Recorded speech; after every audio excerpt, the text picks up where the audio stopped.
should have known that Halloween was a questionable time to have our first son's photo taken. You see, in the delivery room, the camera was broken the day he was born, so we were given a coupon to have his photo taken a week later at a photography studio.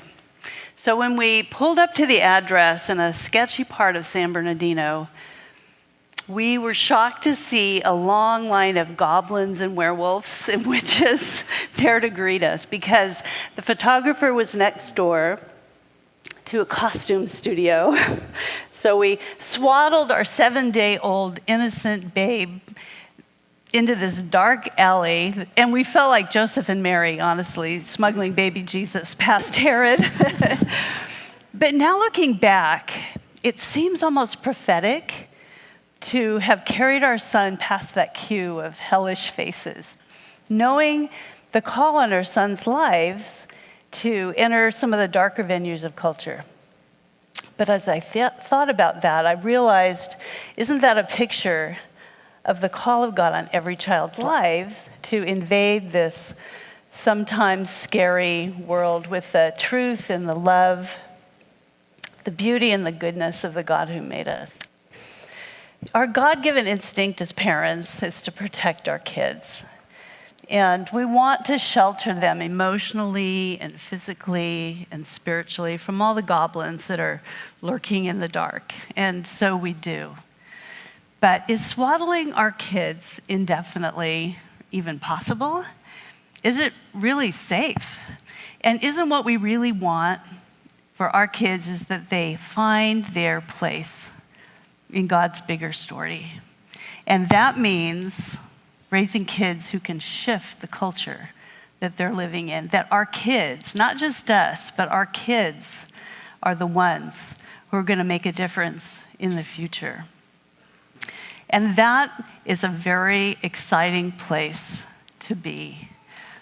But how do we raise kids who organically and just intuitively move into that culture to make a difference? And how can we both protect them as well as launch them into that very disorienting jungle?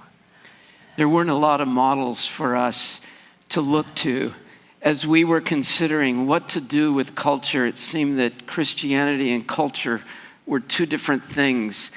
And we had some friends that moved off to do a daring thing in the upper regions of the Amazon to reach a hidden people that had never, ever heard the gospel, let alone seen any other human being that was different than their tribe.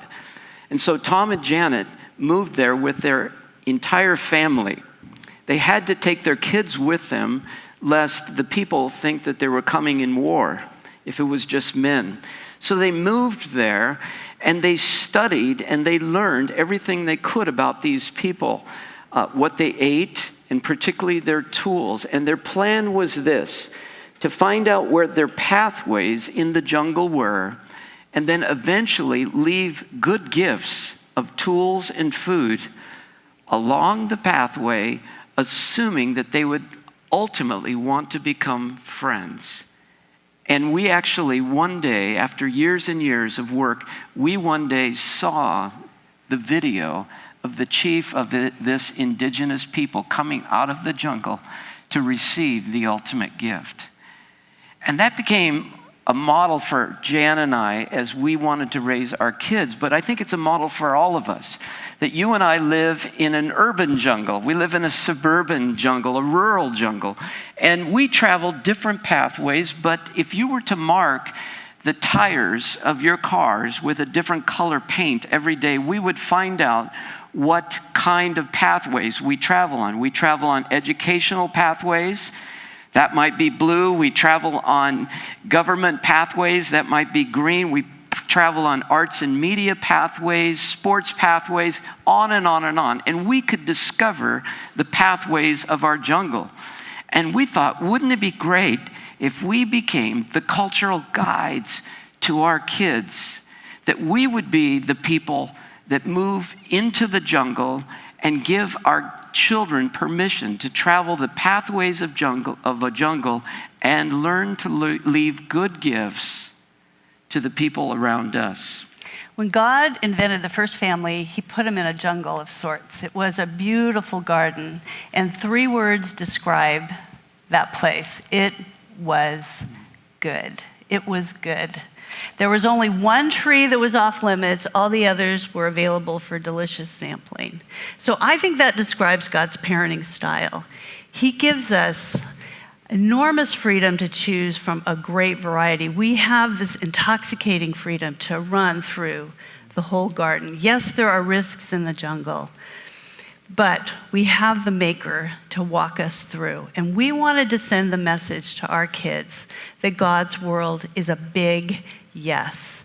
And we tried to match the good of God's garden with the environment we had in our home. So we started when our kids were very young. I think that every child is a Michelangelo just looking for a canvas. They need space to exercise their imaginations. They want to invent and explore, and they make an occasional mess a lot of times.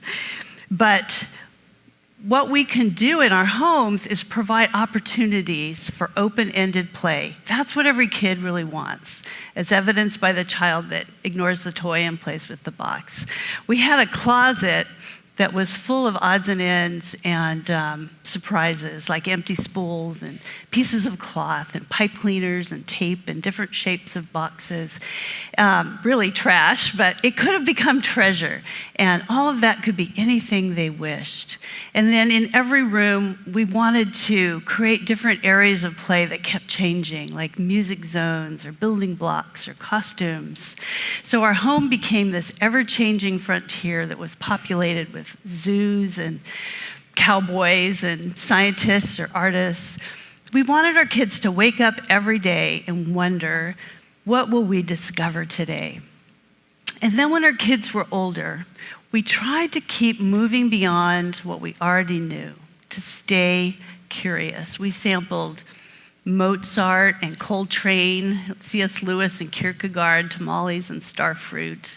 We took scuba diving lessons together. I remember one time we went to the Museum of Man, and our kids surprised us by coming home and making their own Egyptian mural, complete with hieroglyphics. But, that afternoon just staring at mummies gave them the inspiration to bring that experience to their bedroom. And they appreciated smart people who lived in a different time and space. Life has to be interesting to foster interesting kids and adults. Raising Renaissance kids means hopefully they'll stay curious and become more eager to lean into culture and actually make something good. And we believed if our kids were culturally literate, they would be more discerning and more eager to jump into that conversation later in life. But we also